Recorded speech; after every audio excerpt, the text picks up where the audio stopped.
தேர்தலுக்கு பிறகு விடுதலை சிறுத்தைகளின் சார்பில் நடைபெற்றுக் கொண்டிருக்கின்ற முதல் நிகழ்ச்சி விருதுகள் வழங்கும் விழா. 2007ஆம் ஆண்டிலிருந்து தலித்துகளுடைய விடுதலைக்காக சாதி ஒழிப்பு களத்தில் தொடர்ந்து களமாடி வருகின்ற களப்போராளிகளை அடையாளம் கண்டு அவர்களை ஊக்கப்படுத்துகின்ற வகையில் விருதுகள் வழங்கி சிறப்பிக்கின்ற ஒரு நிகழ்வை நம்முடைய தலைவர் எழுச்சி தமிழர் அவர்கள் முன்னெடுத்திருந்தார்கள். இது இந்தியாவிலேயே முதலில் முன்னெடுக்கின்ற ஒரு முதன்மையான நிகழ்வு. தலித் மக்களுடைய விடுதலையை தலித்துகள் தான் முன்னெடுக்க வேண்டும், தலித்துகள் தான் அதற்காக பாடாற்ற வேண்டும் என்று ஒரு சர்ச்சை அல்லது ஒரு விவாதம் வந்து கொண்டிருந்த சூழலில் தலித்துகளுடைய விடுதலையை தலித்துகள் விடுதலைக்காக களத்தில் இருக்கின்ற தலித் அல்லாத சமூகத்தைச் சேர்ந்த களப்போராளிகளை அவர்களை ஊக்கப்படுத்துகின்ற வகையிலே அவர்களை மென்மேலும் நம் பக்கத்திலே நிற்க வைக்கின்ற வகையிலே நம்முடைய தலைவர் அவர்கள் எடுத்த அந்த உத்தி இன்றைக்கு 2026ஆம் ஆண்டு தொடர்ந்து நாம் அதை ஒவ்வொரு விருதாக கூட்டி இன்றைக்கு 7 விருதுகளை தலைவர் அவர்கள் வழங்கி வருகிறார்கள். இது தமிழ்நாட்டில் மட்டுமல்ல, இந்தியாவிலே யாரும் செய்யாத ஒரு முயற்சி, ஒரு பேர் இயக்கம், விடுதலைக்காக பாடாட்டுகின்ற இயக்கம். இன்றைக்கு தேர்தலுக்கு பிறகு நம்முடைய தலைவர், மகத்தான தலைவர் எழுச்சி தமிழர் அவர்கள் 1999 முழங்கிய முழக்கம், உங்களில் யாரும் யோக்கியன் இல்லை, எங்கள் ஓட்டு உங்களுக்கு இல்லை என்று முழங்கிவிட்டு கடைசி மனிதனுக்கும் ஜனநாயகம், எளிய மக்களுக்கும் அதிகாரம் என்கின்ற முழக்கத்தை தமிழ்நாட்டில் அரசியல் களத்தில் முழங்கிய ஒரு மகத்தான தலைவர் நம்முடைய தலைவர் எழுச்சி தமிழர் தொல்காப்பியன் திருமாவளவன் அவர்கள் 2016ஆம் ஆண்டு அதே முழக்கத்தை விரிவுபடுத்தினார்கள். ஆட்சியிலும் பங்கு, அதிகாரத்திலும் பங்கு என்கின்ற முழக்கத்தை நம்முடைய தலைவர் அவர்கள் இன்றைக்கு முன்வைத்தார்கள். இன்றைக்கு அது நடைபெற்றுக் கொண்டிருக்கின்றது. விடுதலை சிறுத்தைகள் தான் மையம், விடுதலை சிறுத்தைகளை விட்டுவிட்டு தமிழ்நாட்டில் எந்த அரசியலும் நடக்காது என்பதை பிரகடனப்படுத்தியவர் நம்முடைய மகத்தான தலைவர் எழுச்சி தமிழர் அவர்கள். எல்லாம் தலைவர் அவர்களுடைய உத்தி. இன்றைக்கு தமிழ்நாட்டில் விடுதலை சிறுத்தைகள் தான் மையம், எழுச்சி தமிழரை விடுத்து இன்றைக்கு தமிழ்நாட்டு அரசியல் இல்லை என்பதை நாம் தொடர்ந்து நிறுவி வருகின்றோம். தோழர்களே, தேர்தலுக்கு பிறகு நாம் தலைவர் எடுக்கின்ற ஒவ்வொரு முடிவிலும், தேர்தலுக்கு முன்பும் சரி பின்பும் சரி, நாம் திமுக கூட்டணியில் இருந்தபோதும் சரி இப்போதும் சரி,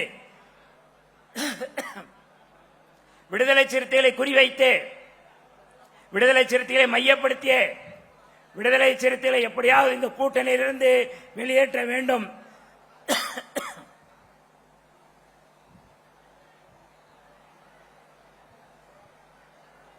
என்கின்ற வகையில் தொடர்ந்து அவதூறுகள் பரப்பி வரப்பட்டது. ஆனால் இன்றைக்கு அந்த அவதூறுகள் அத்தனையும் முறியடிக்கப்பட்டு தமிழ்நாட்டில் ஒரு அரசியல் சக்தி, அசைக்க முடியாத ஒரு அரசியல் சக்தி என்பதை இன்றைக்கு நாம் நிறுவிக் கொண்டிருக்கின்றோம்.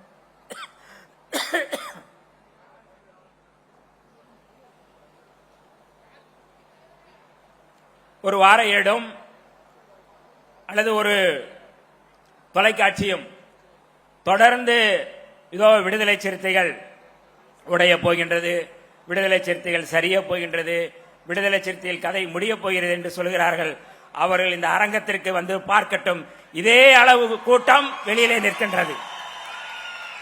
இதே அளவு கூட்டம் இன்றைக்கு தேர்தலுக்கு பிறகு இன்றைக்கு நடக்கின்ற இந்த கூட்டம், தலைவர் அவர்கள் எந்த பரப்புரையோ எந்த விதமான முன்முயற்சியும் இல்லாமல் தான் இவ்வளவு கூட்டம் கூடுகின்றது.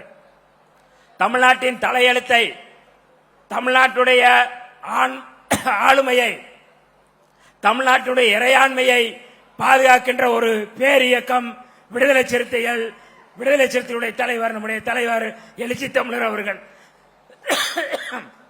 அந்த வகையில் இன்றைக்கு நாம் ஒரு அசைக்க முடியாத சக்தியாக தமிழ்நாட்டில் தொடர்ந்து களமாடி வருகின்றோம். நீங்கள் எத்தனை அவதூறுகள் பரப்பினாலும் அந்த அவதூறுகளை முறியடிக்கக்கூடிய வலிமை விடுதலை சிறுத்தைகளுக்கு உண்டு. நம்முடைய தலைவர் எழுச்சி தமிழர் தொல்காப்பியன் திருமாவளவன் அவர்கள் அதை முன்னெடுத்து வருகிறார்கள். ஏனென்றால் விடுதலை சிறுத்தைகள் மற்ற இயக்கம் போன்று அல்ல. விடுதலை சிறுத்தைகள் மற்ற அரசியல் சராசரி அரசியல் கட்சி போன்றல்ல. விடுதலை சிறுத்தைகள் ஒரு விடுதலைக்கான இயக்கம். இன்றைக்கு தோற்போம் வெற்றி பெறுவோம் என்பதை தாண்டி மக்களுக்காக சாதி ஒழிப்பு களத்திலும் சரி, தமிழ் தேசிய களத்திலும் சரி, சமரசம் இல்லாமல் களமாடுகின்ற ஒரு பேர் இயக்கம் விடுதலை சிறுத்தைகள் இயக்கம். தலைவர் அவர்கள் 90களிலே ஒரு கவிதை படித்தார்கள். படைமுறை நடைமுறையை விடுதலை வழிமுறை, நெஞ்சு படைத்திடும் தலைமுறையை படைத்திடு புதுமுறை என்று நம்முடைய தலைவர் அவர்கள் அன்றைக்கு அந்த கவிதை படித்தார்கள்.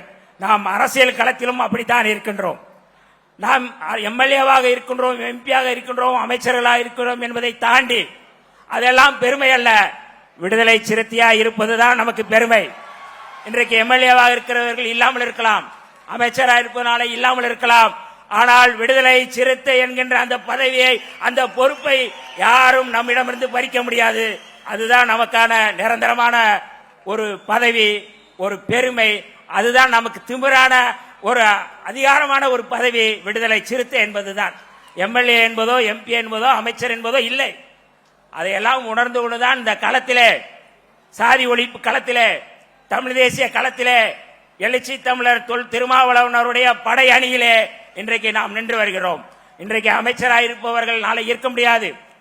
இன்றைக்கு அமைச்சராக நான் இருக்கின்றேன். தோழர்களே, சாதி ஒழிப்பு களமா அமைச்சரா என்றால் எனக்கு சாதி ஒழிப்பு களம் தான் முக்கியம். அதே போன்றுதான் உங்களுக்கும். தமிழீழ விடுதலை களமா அல்லது அமைச்சரா என்றால் தமிழீழ விடுதலை களம் தான் நமக்கு முதன்மையானது.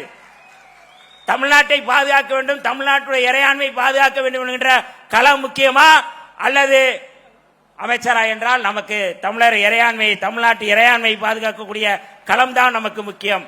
அப்படி நம்மை வழிநடத்தி வருகின்றவர், அப்படி நம்மை முன்னகர்த்தி வருகின்றவர். நமக்கான விடுதலையை எழுச்சி தமிழர் வந்த பிறகுதான், நமக்கான ஆளுமை எழுச்சி தமிழர் வந்த பிறகுதான் இன்றைக்கு கிடைத்திருக்கின்றது. அந்த ஆளுமை மீண்டும் மீண்டும் இந்த களத்திலே உயர்ந்து சிறந்து விளங்க வேண்டும்.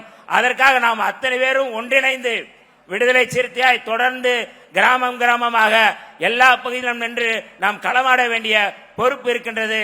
அந்த வகையிலே வந்திருக்கின்ற உங்களையும் சான்றோர் பெருமக்களையும் வருக வருக நான் வரவேற்று விடைபெறுகிறேன். நன்றி, வணக்கம்.